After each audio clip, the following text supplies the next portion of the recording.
Permanent hair removal at Anos. Flat 25% off. Call 970-389919. Welcome to iDream media. So thyroid issue అనేది చాలా మందిని ఇబ్బంది పెడుతూ ఉంది. అయితే థైరాయిడ్ సమస్య ఉన్న వాళ్ళు ఎటువంటి వెజిటబుల్ జ్యూస్ తీసుకుంటే కనుక దీన్ని మనం కంట్రోల్లో ఉంచుకోగలము. సో పూర్తి వివరాలు తెలుసుకుందాం. ఈరోజు మనతో పాటు ఉన్నారు ప్రముఖ vegetable therapist and sun spiritual society founder Vikramaditya Guruji గారు. గురూజీ నమస్తే అండి. సూర్యోస్మితల్లి. గురుగారు, థైరాయిడ్ సమస్య ఉంటే కొన్ని రకాల కూరగాయలు తినకూడదని చెప్తూ ఉంటారు. క్యాబేజ్, క్యాలీఫ్లవర్ ఇలాంటివి అసలు తీసుకోకూడదని చెప్తూ ఉంటారు. అయితే థైరాయిడ్ ప్రాబ్లం ఉంది. సో థైరాయిడ్ ప్రాబ్లం ఉన్న వాళ్ళు ఎలాంటి వెజిటబుల్ జ్యూసెస్ తీసుకుంటే దీన్ని మనం తగ్గించుకోవచ్చు, కంట్రోల్లో ఉంచుకోవచ్చు? అసలు జనరల్గా హోమ్ రెమెడీస్ ఏమైనా ఉంటాయా దీనికి? అసలు 100% అంటే ఇది హోమ్ రెమెడీసే ఫస్ట్. తర్వాత అంటే మన చేయి దాటిపోయింది, అప్పుడు మనం ప్రత్యాహారంగా ఔషధాలని వాడుకోవడానికి వెళ్తూ ఉంటాం. ఇక అది కూడా మన వల్ల అవ్వట్లేదు అంటే ఇప్పుడున్నటువంటి జీవన విధానంలో ఒక 25-50 mg 100 mg ట్యాబ్లెట్ వేసుకోవడం ఈజీ. ఉదయం లేచి ఏదో నేను 4 కూరగాయలు చెప్తే అది జ్యూస్ చేసుకోవడానికి అంత సమయం ఎక్కడ దొరకట్లేదు జనాలకి. ఇది హార్మోనల్ ఇంబ్యాలెన్స్. మన శరీరంలో విశుద్ధి చక్రము, గొంతు దగ్గర ఉండేటువంటి థైరాయిడ్ గ్లాండ్ అని ఇక్కడ విశుద్ధి చక్రం ఉంటుంది. అలాగే దాని కింద మైనర్ విశుద్ధి చక్రం. ఇది ఒక వాయుమండల వ్యవస్థ, ఇది వాయువుకి సంబంధించింది. అలాగే అంటే ప్రోటీన్ లోపం ప్రధానమైనటువంటి కారణాలు, మనం తీసుకునే ఆహారంలో ఉండవలసినటువంటి పోషకాలు సరిగా లేకపోవడం వల్ల, అలాగే మనుషుల మీద విపరీతమైనటువంటి ఒత్తిడి పుట్టిన దగ్గర నుంచి. అంటే పూర్వం అసలు అంటే ఈ పేరు ఎక్కడ వినలేదు, ఎక్కడో రేరుగా గండమాల ఇలా ఏదో ఒక చిన్న ఇబ్బంది వచ్చేది తప్ప అంతకు మించి ఈ అయోడిన్ లోపం అని ఇవన్నీ అసలు ఎప్పుడు వినలేదు. ఇది రాను అంటే అభివృద్ధి చెందుతున్నటువంటి పరిస్థితులలో మనుషులు ఆహారాన్ని తినే విధానంలో వచ్చినటువంటి మార్పుల కారణంగా, నేను నిన్న వేరే కొన్ని 1960s కొన్ని గ్రంథాలు చదివితే అందులో అసలు అంటే నిలబడి మూత్ర విసర్జన చేయటం కానీ, నిలబడి దాహం తీర్చుకోవడం కానీ తప్పు. అది అతి ప్రమాదకరము అంది. తప్పు కాదు, అతి ప్రమాదకరం. ఇప్పుడు అంటే మ్యాక్సిమం మనకు వస్తున్నటువంటి సమస్యలన్నీ కూడా నిలబడి భుజించడం, నిలబడి మూత్ర విసర్జన చేయటం, ఇవన్నీ ఒకటే కోవకు చెందుతాయి. దాన్ని ఏమంటారు, నిలబడి వాటర్ మంచినీళ్ళు తాగడాన్ని కుక్క యొక్క మూత్రపానం చేసినట్లు లెక్క వస్తుందండి. అంటే అంత దారుణంగా వర్ణించారు. అలా చేయకూడదు. అంటే మీరు మంచినీళ్ళు తాగుతున్నారంటే కూర్చుని తాగాలి.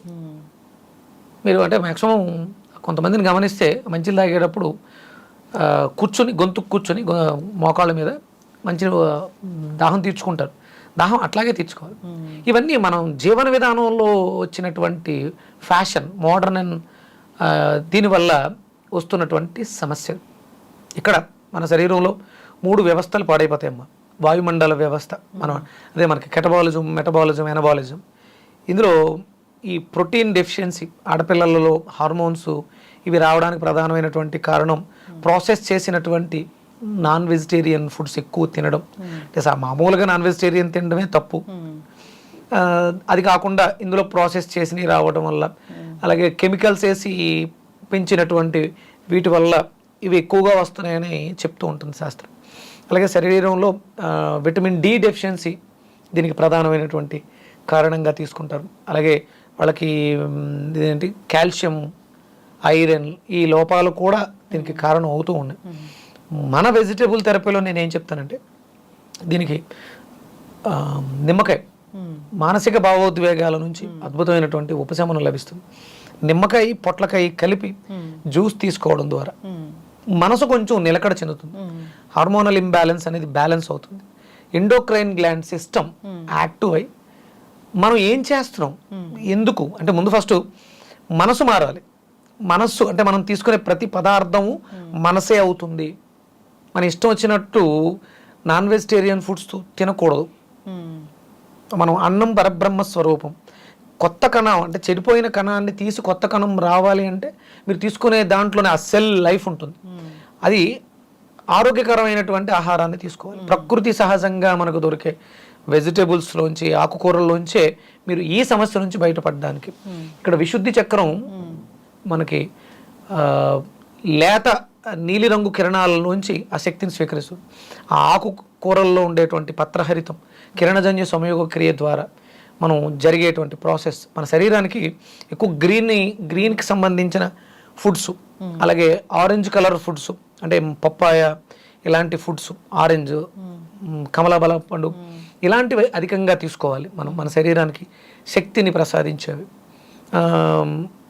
స్ప్రౌట్స్ ఇవి ఉదయం పూట బ్రేక్ఫాస్ట్లో కింగ్ ఫుడ్గా తీసుకోగలిగితే ఈ సమస్య నుంచి బయటపడడానికి అవకాశం. లేకపోతే జీవితాంతం మనం ఏదో ఒక మెడిసిన్ అంటే దానికి చెప్పిన మెడిసిన్ అయితే జీవితాంతం వాడుతూనే ఉండాలి తప్ప వేరే దారి లేదు. అలాగే మనం విరివిగా పచ్చి కొబ్బరి, ముదర కొబ్బరి బాగా తీసుకోవాలి. కొబ్బరిని బాగా తీసుకోవడం ద్వారా కూడా ఈ సమస్య బాగా తగ్గుతుంది. బాగా ఎక్కువగా ఉంది 100-125 mg ఈ రేంజ్లో ట్యాబ్లెట్లు వాడే పరిస్థితులలో రోజుకి కనీసం 2 నిమ్మకాయలు తొక్కలు రసం పిండేసి చిన్న అల్లం ముక్క యాడ్ చేసి ఒక 100-200 grams పొట్లకాయ కలిపి, లేదు మనకి పొట్లకాయ సీజన్ దొరకట్లేదు అనుకున్నప్పుడు ఓన్లీ నిమ్మకాయ తొక్కలు తీసుకుంటూ కొబ్బరి గోరుచిక్కుళ్ళు ఫ్రై దీనికి అద్భుతమైనటువంటి పరిష్కారం. కొబ్బరి గోరుచిక్కుళ్ళు కాంబినేషన్ అంటే ఒక 10 గోరుచిక్కుళ్ళు తీసుకుంటే ఒక 10 గ్రాముల అల్లం, ఒక 50 గ్రాములు ముదరగా ఉన్నటువంటి మెచ్యూర్డ్ కోకోనట్, ముదర కొబ్బరి కలిపి జ్యూస్ చేసుకొని దాంతోపాటు వీలైతే నిమ్మకాయ తొక్కలు మిక్స్ చేసుకుంటే కొంచెం ఇది చేదుగా ఉంటుంది నిమ్మకాయ తొక్కలది. అందుకని నిమ్మకాయ తొక్కలు అల్లము సెపరేట్గా జ్యూస్ చేసుకుని గోరుచిక్కుళ్ళు కొబ్బరి సెపరేట్గా జ్యూస్ చేసుకుని తాగడం ద్వారా ఇప్పుడు మ్యాక్సిమం ఈ సమస్య ఎక్కువ లేడీస్లోనే ఉంటుంది, జెంట్స్లో ఉండదు, లేడీస్లోనే ఉంటుంది. కాబట్టి పిల్లలకి దీనివల్ల వచ్చేటువంటి కాంప్లికేషన్స్, మెన్స్ట్రువల్ సైకిల్స్లో వచ్చేటువంటి ఇబ్బందులు కూడా ఆడవాళ్ళకి తగ్గే అవకాశం ఉంటుంది థైరాయిడ్ వల్ల. ఖచ్చితంగా గురువుగారు చాలా చక్కగా చెప్పారండి. థైరాయిడ్ ఇష్యూతో చాలామంది ఇబ్బంది పడుతూ ఉన్నారు. అయితే దీన్ని కంట్రోల్ చేసుకోవచ్చు. రకరకాల వెజిటబుల్ జ్యూసెస్ ఉన్నాయి, అంతేకాదు చాలా రకాల హోమ్ రెమెడీస్ కూడా ఉన్నాయి, పాటించాలని కోరుకుందామండి. చక్కటి ఇన్ఫర్మేషన్, ధన్యవాదాలు.